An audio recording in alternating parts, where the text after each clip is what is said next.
Bienvenido a Reactiva Pyme. Muy buenos días, Brian, y un saludo a todos tus distinguidos oyentes y teleaudientes. Antes que nada, señor Palacín, consultarle, pues la sociedad, la Confederación Nacional Agraria ya se ha expresado su rechazo ante esta iniciativa de la ministra de Economía y evidentemente dicen que se desvirtúa, ya hay pronunciamientos en ese sentido. ¿Cuál es su postura frente a ello? Sí, efectivamente estamos sorprendidos por las declaraciones de la ministra de Economía y Finanzas al haber anunciado que se va a declarar de forma virtual las consultas previas a las comunidades campesinas. El país es signatario de un tratado internacional que es el Convenio 169 de la OIT. Hay jurisprudencia a nivel internacional de la Corte Interamericana, igualmente el Tribunal Constitucional se ha pronunciado en eso, y hace poco quisieron implementar en Colombia, hacer consultas virtuales. Frente a esto, el derecho internacional que reconoce a las comunidades, a los pueblos indígenas, es que todo procedimiento de consulta al cual tienen derecho tiene que realizarse bajo sus propios mecanismos y procesos que tienen las comunidades, de manera transparente, de buena fe, y la consulta es un diálogo.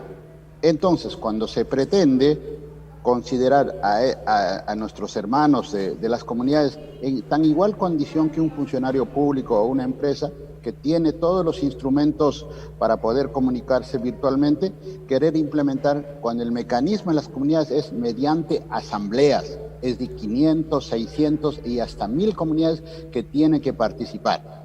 Ese mecanismo por el decreto de urgencia sanitaria ha sido suspendida. Entonces, por tanto, que las comunidades no han sido beneficiarias de ningún programa, ni de bonos, ni de canastas, ni siquiera una mascarilla, menos de los programas reactivos que se han dado a empresas mineras y a bancos. Hoy se pretende desde el Estado imponer un derecho que está consagrado de otra forma para garantizar recursos para el Estado. Yo creo que primero el Estado tiene que hacer es consultar si esta medida es adecuada a los procedimientos internacionales. De no ser así, estamos camino a una demanda internacional contra el Estado peruano por estar imponiendo un sistema que no está ni en las normas y está vulnerando derechos fundamentales, el derecho al territorio. Coméntenos, señor Palacín, ¿por qué los campesinos consideran que se vulnera el derecho a la consulta y consentimiento previo, libre e informado? Esto se ha ganado legislativamente, sin embargo, usted ha mencionado que a nivel internacional también se ha querido implementar un mecanismo similar en Colombia. En todo caso, también, ¿habría alguna experiencia de consulta virtual previa a nivel internacional que ha sido exitosa o haya fracasado?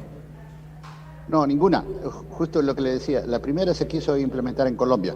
Sin embargo, la estabilidad jurídica de Colombia dice que todo procedimiento de este tipo tiene que ser de buena fe y sentándose de cara a cara. Y un tema virtual no se garantiza ese procedimiento. Por eso ha sido derogado ese procedimiento y ahora en el Perú se pretende implementar. No estamos en contra de la consulta, no estamos en contra del desarrollo del país, lo que estamos en contra de la forma como se quiere hacer, bajo intereses de otros y no del interés. Y el Ministerio de Cultura, encargada de defender los derechos de las comunidades, lo que está haciendo es alinearse un poco a las directivas del Ministerio de Energía y Minas o de la PCM, solo pensando en el tema económico y no en el derecho de las comunidades.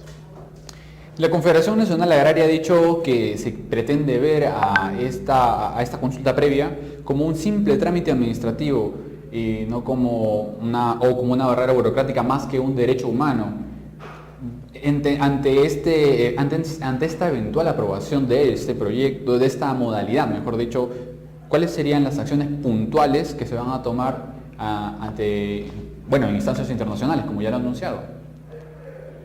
Sí, mira, lo que el Estado está pretendiendo con esta directiva de las consultas virtuales es hacer un plan, fijar 120 días, comunicarle con una carta para que las comunidades respondan, se hace unas conversaciones solo con los líderes, con algunos, y al final el quien va a tomar la decisión es el Ministerio de Energía y Minas. Eso quiere decir, yo te aviso, te escucho lo que puedes decir un poco, pero al final yo tomo una decisión sobre el territorio donde tú vives. Entonces, es vulnerar un derecho. Es como en tu casa alguien puede decidir desde afuera y sin que tú hayas participado.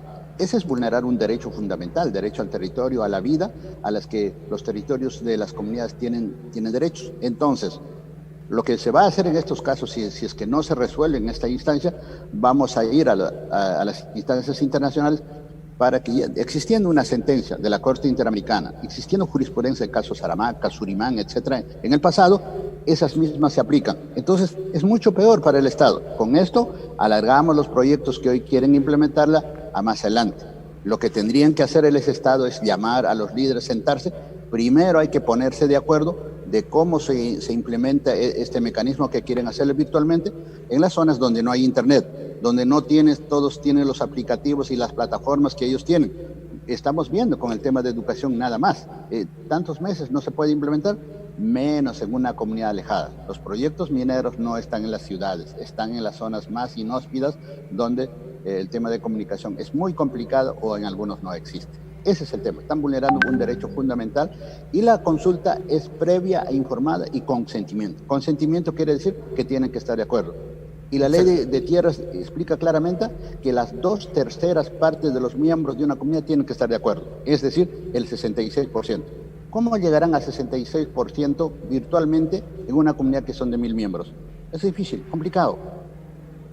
Entonces se entiende que las circunstancias no se dan. Sin embargo, todavía podemos ver que es importante los antecedentes, es importante la jurisprudencia, como usted mismo lo ha mostrado, que les da la razón.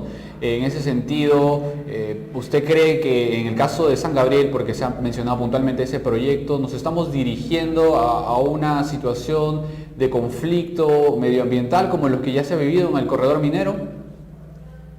Sí, efectivamente, están varios proyectos. Es el tema San Gabriel, está en una consulta en Espinar con las comunidades del proyecto Corcovaico, está en el tema Huancuire con el segundo tajo del proyecto Las Bambas, y así Corocoro, que está igualmente en Moquegua. Están apareciendo varios y van a aparecer. Yo creo que hay proyectos, pero primero hay que ponernos de acuerdo en las medidas que van a hacer válidamente para que luego no estén entrampadas por demandas judiciales en muchos lados, o en todo caso estemos generando conflictos innecesariamente de parte del Estado, no de los pueblos. Es el Estado, el garante del derecho, está camino a provocar conflictos. ¿Qué peligros puede acarrear si el Estado insiste en esta propuesta? ¿Estamos hablando de paros? ¿Estamos hablando de movilizaciones de comunidades?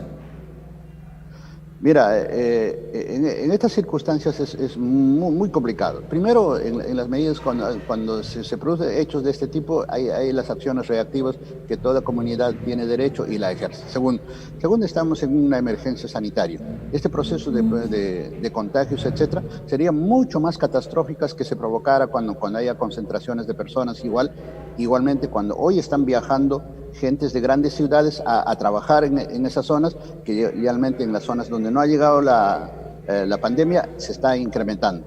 Tendríamos que pasar por temas sanitarios, las movilizaciones, etcétera, y que como país que estamos en una situación que queremos reactivar, lo haríamos mucho peor. Y por eso llamo a que los funcionarios de Estado, aquellos que nunca han vivido en una comunidad, nunca han escuchado el sentir cultural de estos pueblos, tengan que escuchar sentarse y conversar.